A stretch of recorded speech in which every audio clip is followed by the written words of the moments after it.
and welcome back to Operation Insight World War Z. Today we're going to be covering episode 3, which takes place in Moscow. Now, as with the previous videos, while these episodes are meant to be standalone, there may be some references or spoilers for other episodes. I would recommend you watch our previous episodes before watching this one if you don't already know what happens, or if you care at all about the other episodes. Now, episode 3 takes place in freezing Moscow, Russia. As with the other episodes, you are limited to a squad of 4 different characters to play as. In this episode, you get to play as either a doctor turned purger of the disease, a rich lawyer turned survivalist, a poli-sci anarchist, or a mafia enforcer turned pastor, which is probably the only character that changed their lifestyle before the disease came out. For this episode, I chose the mafia enforcer turned pastor, which is probably the only person that actually looks like a slasher. So the story starts with the group already have been surviving together, and that is shown through the introduction conversation of them saying that they need to resupply on food and other things. We are also instantly introduced to a helicopter flying above us, and we hear them on the radio saying that they're looking for survivors. You respond to them and they tell you to get to the other side of the museum that's right in front of you. You make your way through the museum having to use consoles to open doors, which most of them set off alarms, causing you to hold off swarms as the doors open. You go through a few of these, and as you open the last door, which gives you access to the exit, you hear the helicopter crash, and of course you go in to investigate. When you get to the crash site, you are met with a survivor that tells you about weeks worth of food in the helicopter and backup that is on the way. This is literally the end of the chapter. It's not too long of a fight in the museum. All things considered, it is a very short chapter. But once you get to the helicopter, there's a swarm coming and you have to fight them. The swarm isn't really too bad, they come from 2 sides, but you have more than enough defenses between the 2 of you. And there's a large run up from the spawn to the defense point. And luckily, if they do get past the defenses, they don't always go for you, they'll more so go for the helicopter. So it does give you a bit of breathing room. Eventually the backup soldiers arrive and help you fend off the horde, and they're basically there to transport you. And that is the end of the chapter. Now, I didn't leave much out of this. This chapter from beginning to end is very straightforward without any hidden meaning or something you need to search for with conversation. Until the end of the chapter, all you're really doing is trying to get food, but the conversation at the end is of the survivor of the helicopter telling you that she got an emergency broadcast from a nearby military team that you guys thought was dead. And that is where chapter 2 starts. Now, I should say before we go on that I usually go into as little detail as I can when it comes to describing the events that take place, but for the most part of episode 3, everything is straightforward. There's nothing really to look for, there's nothing really to miss except for character conversations and some character development here and there. But other than that, it's very hard to leave things out. An example would be with the last episode, where most of what happened because of the conversations that took place and some events that your characters commented on. But with this episode, you're literally being led everywhere by the survivor, almost like you're in the military and she's your commander. Anyway, chapter 2 starts with you going to a nearby city center with shops and a nearby mall all covered with snow. And this is where the transmission went out. You go to a parking garage where you assume the transmission came from, but after searching through their equipment and fighting off some zombies, you find out that they're using that as a signal booster, and that the soldiers had actually gone somewhere else to do the actual transmission.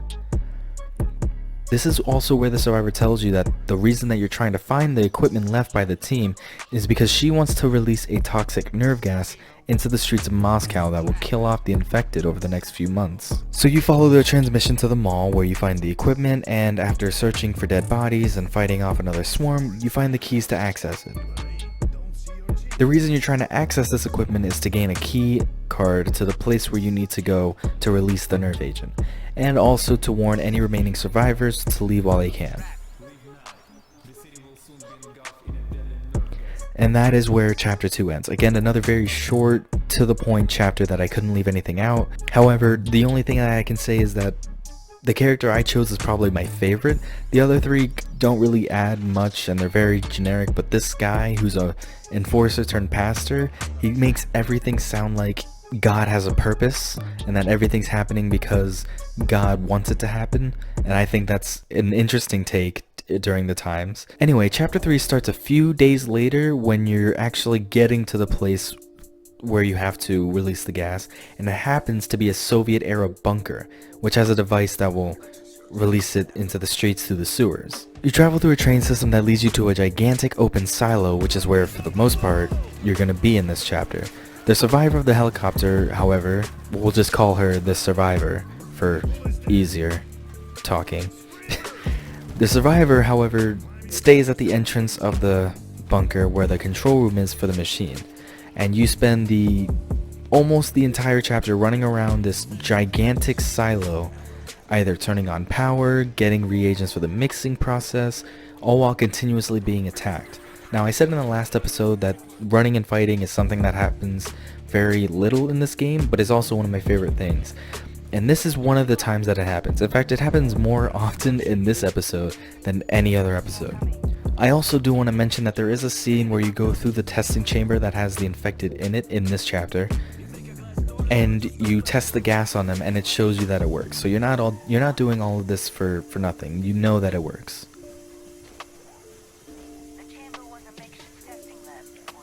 Now, after you get all of the preliminary items done, and you're taken to a giant, sinister room with an evil-looking Cold War machine that will release the gas. You are then put into a matching game while being attacked by the end of chapter Swarm, where the survivor tells you which lever to pull, like lever A or lever K1, and you have to find the lever in time. Also, if you pull a different one, I'm pretty sure the mission ends. You do this 4 or 5 times, and the gas is made and released, and we are shown a cutscene where the gas is going through the streets and the infected are being killed.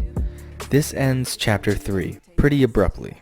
Now, there is another chapter after this, and honestly it felt that chapter 3 could have been the end and that would have been fine, but I really like how they added another chapter, and I like the idea of what starts it. So chapter 4 starts with the idea that your group has been abandoned by the military group you were escorting, and it's been 5 days you've been stuck underground without food or contact, trying to find your way out. At this point, everybody's accepting their fate. They're all accepting that they're gonna die and that they're moving hopelessly, so they start talking about stuff that they'll miss, stuff of the old world, reminiscing really. Except the pastor, who still has the utmost faith that the survivor will be waiting for them at the subway station, which is honestly pretty interesting. You keep moving through the underground, you fight some groups here and there, and you go through a part of the factory that is continually making and transporting gas, which is extremely interesting to me because it's supposed to be something that was made in the Cold War, and yet somehow the Soviet Union created an autonomous WMD. But you clear out some of the gas in the room that was stopping you from passing through, and you eventually get to a big door where you gain reception, and you hear the survivor telling you that they indeed did abandon you, but they're here now for you, so you know, bright side.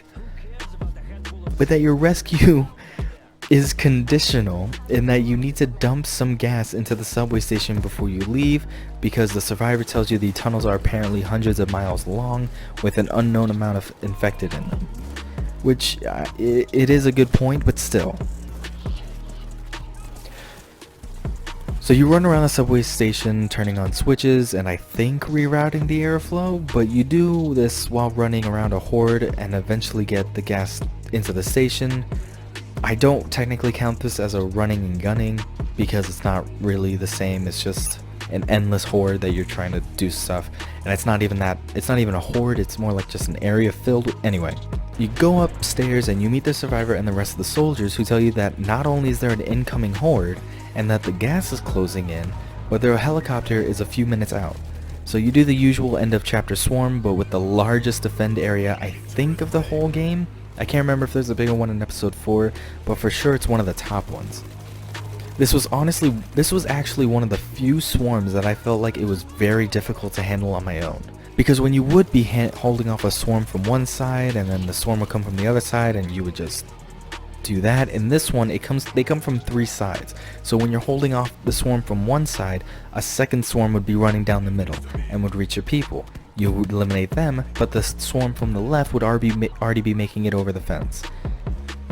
It's a micromanaging crisis on anything other than easy mode, I can assume, or without a group. It was definitely manageable for me, but they were able to get to the military and the survivor on a few occasions.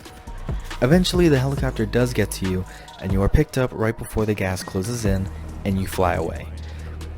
This episode, I have to say, feels like one of the shorter ones. The first 2 chapters definitely felt maybe 20 minutes total, and the second 2 chapters were longer, but they were also very short, even though they were longer than the first 2. I said in the last video that episode 2 and 3 were definitely sci-fi, and this one is probably isn't more sci-fi than a space laser, but it's in a different realm of sci-fi in that it's saying that there's a Soviet-era toxic gas machine with vents that lead directly to the streets of Moscow, along with it being autonomous. The inclusion of what happened after the release of the gas and the group being abandoned underground, I think is one of my favorite story decisions they could have done, because they could have easily made it so that they release the gas and then it's up to interpretation of what happens next. But instead they went the realistic route in that they were very deep underground, and the fact that they would have to get up all the way back to where the survivor was, pretty difficult to imagine. Now I should say I never read the book, and I don't know if the movie relates or if the book relates to this game, but these episodes are closely relating to like old movies and their story progression and their pacing, and it always feels like it's something leading up to a larger than life ending. This one in particular feels like it's the end of the world scenario that relies on this one USSR technology that is somehow more advanced than normal day technology and is capable of doing exactly what the group needs. This was the point where I became sold on this game being super fun, and why I definitely recommend it. I will say I'd imagine it would be more fun playing with other people, so take that however you will. Anyway, this episode had a lot of filling with running around, and if you know what you're doing, you're not going to be running out for long. But when the story is actually being told, it's really cool, no matter how short it is. And the next episode we will cover is episode 4, my favorite episode, which takes place in Japan.